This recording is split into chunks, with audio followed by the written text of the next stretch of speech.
Secondary mutations are one of the most fascinating and controversial developments in X-Men comics. Introduced formally during Grant Morrison's New X-Men run in the early 2000s, secondary mutations represent a second stage of power evolution, often triggered by stress, trauma, or necessity. Unlike standard mutant abilities, secondary mutations tend to reflect deeper emotional or thematic aspects of the character. They're not just power upgrades. They're often physical, philosophical, or symbolic extensions of who the character is becoming. In this video, we'll go through every notable example of secondary mutation in X-Men history, as seen in canon comics, not fan theories or adaptations. We'll explore when the mutation was triggered, how it functions, and what it meant for the character and their story arc. Emma Frost. Emma Frost is one of the first and most iconic examples of secondary mutation. Originally a powerful telepath, Emma developed a diamond form during New X-Men number 116. This form gives her superhuman durability and strength, but disables her telepathy while activated. Thematically, the diamond form symbolizes emotional hardening, Emma's evolution from cold manipulator to someone protecting others, even at the cost of personal vulnerability. Beast. Henry McCoy. Beast underwent his secondary mutation in New X-Men number 114.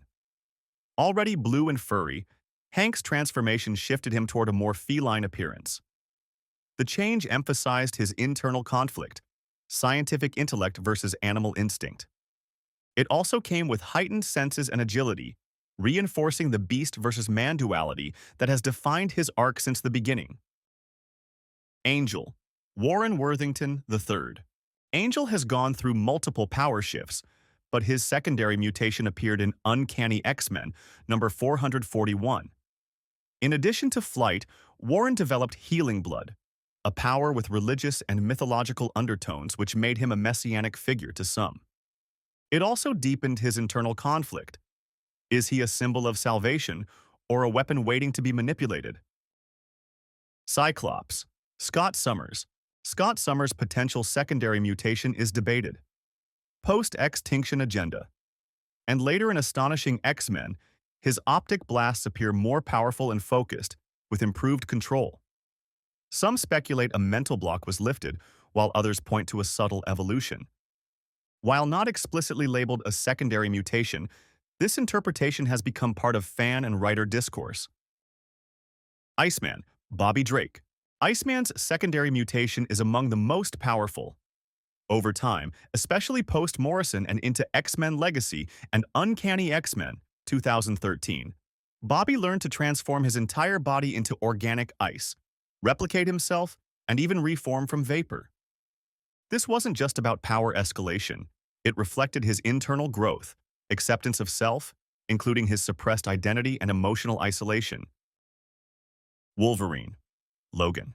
Wolverine is typically known for his healing factor, enhanced senses, and adamantium claws. However, some comics have suggested a form of secondary mutation related to his heightened feral attributes and evolution-level adaptability.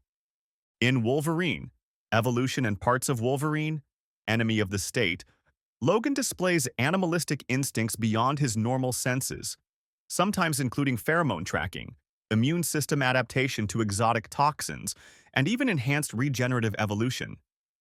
These abilities appear under extreme physical or emotional stress, supporting the secondary mutation theory, though they're rarely labeled as such in canon. White Queen. Quentyn Quire. While not often discussed as a secondary mutation, Quentyn Quire evolved rapidly after his initial debut in New X-Men. His telepathy grew to encompass psionic projection, psychic fire constructs, and resistance to Omega-level telepaths. Whether this is power maturation or a secondary mutation is unclear, but it shows how the concept can blur with narrative development. Jubilee. Reversed mutation. Though not a secondary mutation, Jubilee's loss and reacquisition of powers offers insight. After M-Day, she became depowered and later became a vampire in Curse of the Mutants. While technically magical, her re-emergence with pyrotechnic powers in Generation X 2017, parallels secondary mutation tropes. This shows how trauma and identity crisis often serve as catalysts for transformation. Polaris, Lorna Dane. Polaris's magnetic powers were amplified post-Genosha massacre, and during the X-Men The End and Uncanny X-Men runs, she demonstrated power rivaling Magneto's, controlling planetary magnetic fields and emotional resonance. While not labeled as a secondary mutation, her arc post-trauma reflects the themes of evolutionary jumps through crisis. Steepford Cuckus. Originally 5 telepathic sisters cloned from Emma Frost, the Steepford Cuckus developed a secondary mutation when 3 of them embedded fragments of the Phoenix Force within their hearts. This gave them immense power, but also highlighted the theme of fractured identity, destiny, and control versus individuality. Gan Gray, Phoenix. Jean's relationship with the Phoenix Force overshadows any conventional idea of secondary mutation. But post-Grant Morrison's new X-Men, when she merged with the Phoenix again, her power expression evolved. Healing, resurrection, molecular manipulation. Jean is often used to blur the line between power evolution and cosmic fusion. She is a template for mutation as a metaphysical journey. Bishop, Temporal Echoes. While Bishop's energy absorption was his known power, later stories in Extreme X-Men and Cable hinted at temporal awareness, a kind of future sense. Whether that's technological or mutant-based remains ambiguous. Still, it represents how secondary traits may emerge over time as narrative tools. Secondary mutations in the X-Men mythos do more than power up characters. They reflect psychological and thematic evolution. These changes often occur at moments of intense stress, identity shifts, or trauma. From Emma's diamond shell to Iceman's full-body transformation, these evolutions deepen the characters rather than simply boosting stats. They are narrative mirrors, telling us who the mutants are becoming. Future stories will continue to explore what mutation truly means: adaptation, transformation, and identity. If you liked this video, please don't forget to subscribe.